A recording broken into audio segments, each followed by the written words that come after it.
Allez, bienvenue Anaïs, on va démarrer ce 1 minute avec Net Investissement. Nouveau concept, 5 minutes, 5 questions, 1 minute par question. On essaie de répondre avec punch et énergie comme d'habitude. Et après tu nous chantes une chanson. Allez, Carpool karaoké. Ouais. Allez, on y va. Pour commencer, est-ce que tu peux nous parler de toi, te présenter? Anaïs, qui es-tu? Donc, je m'appelle Anaïs Couraud, j'ai 27 ans, je travaille pour Sogenial Immobilier en tant que chargée de partenariat sur tout le sud-ouest.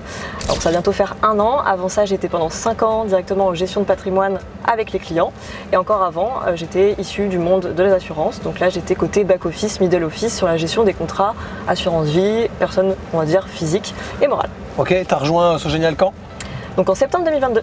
Septembre 2022. Tout à fait, c'est bientôt un an. Donc tu as connu tout le parcours clientèle, Exactement. du middle jusqu'au maintenant au B2B, comme on dit, pour ouais. faire genre avec des mots anglais. Un parcours assez transversal, donc je suis contente. Bon, très bien. Tu parlais de Sogenial, est-ce que tu peux nous dire un peu plus de choses sur cette société de gestion? Qu'est-ce qui caractérise Sogenial? Alors Sogenial, déjà c'est un groupe qui a 40 ans. Aujourd'hui, si on devait retenir 3 points sur notre positionnement, le premier point c'est qu'on va investir uniquement sur la classe d'actifs, enfin sur les 3 classes d'actifs les plus profondes du marché tertiaire: bureaux, locaux d'activité et commerce. Ensuite, on va avoir un ADN très régional, alors région française en premier lieu et région européenne, par exemple avec la Belgique, l'Espagne, le Portugal ou les Pays-Bas. Et le troisième point qui nous différencie, c'est qu'on investit uniquement sur des actifs de 1 à 15 millions d'euros. Comme ça, on passe en dessous des radars des sociétés de gestion ou des institutionnels et on est plutôt face à des investisseurs privés qui, eux, investissaient plutôt à crédit, quand aujourd'hui la politique est plutôt d'investir comptant, chercher de l'opportunité. Ok, pardon. Et ça se traduit comment dans les SCPI de Sogenial? Alors on a 3 SCPI. La plus ancienne, Cœur de Ville, qui est un véhicule pur commerce en région française, plutôt orienté commerce alimentaire, commerce de proximité. Okay. Deuxième SCPI, Cœur de Région, la plus connue, diversifié, bureau, locaux d'activité, commerce en région française, comme c'est écrit dessus.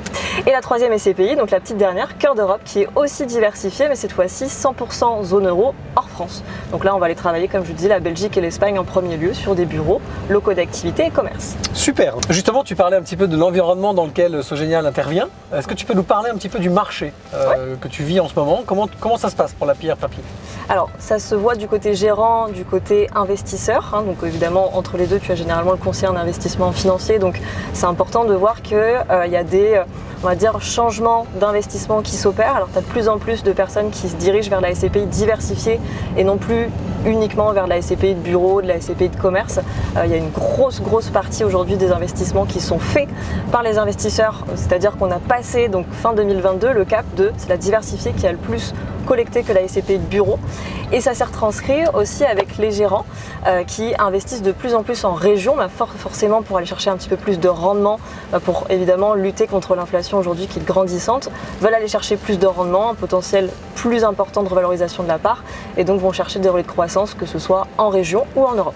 Ok, très bien. Donc justement, maintenant qu'on a parlé un peu de l'environnement, qu'est-ce que tu conseillerais à un épargnant qui nous suit pour le deuxième semestre 2023? Alors déjà passer par Net Investissement. Évidemment. Mais à part ça, commencer dès le plus jeune âge, à partir de centaines d'euros par mois, faire des poches court terme, moyen terme, long terme, pour ne pas te mettre tous ses œufs dans le même panier. Et au-delà de ça, venir vraiment investir dans quelque chose de tangible, type pierre-papier, type investissement immobilier, sur des choses très diversifiées, et pourquoi pas compiler ça avec du produit structuré, du private equity financier avec un petit peu plus de risque, un petit peu plus dynamique, mais avec un petit peu plus de rendement aussi.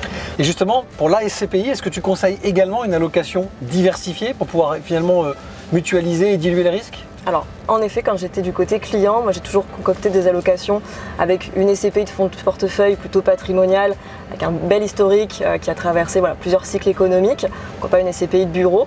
Deuxième avec une SCPI thématique, donc qui vraiment vient changer de la première, santé, hôtellerie, logistique, et pourquoi pas une SCPI un petit peu plus dynamique, plus jeune aussi, parce qu'il y a beaucoup d'avantages d'aller chercher des SCPI un petit peu plus jeunes, et avec un peu plus de rendement, parfois supérieur à 6% net de frais de gestion. C'est plutôt là que vous intervenez? C'est plutôt là que j'interviens, évidemment. Super, la dynamique. Voilà. Très bien. Dernière question, un peu plus perso. Alors là, c'est pour qu'on te connaisse un petit peu mieux. Quel était ton dernier kiff et quel sera ton futur kiff?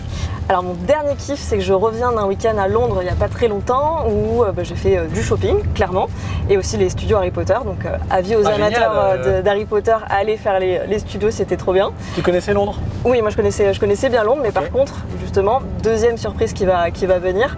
Donc j'en ai deux. La première, c'est que j'ai appris hier que je partais à New York donc, pour Halloween, donc là, rêve de gosse, je suis hyper contente. Super. Donc là, déguisement à gogo, je prends une grosse valise pour faire le stock pour l'année prochaine en France. Un petit sac pour mettre les bonbons. Exactement. Okay. Et le deuxième, c'est que j'ai eu pour mon anniversaire un saut en parachute.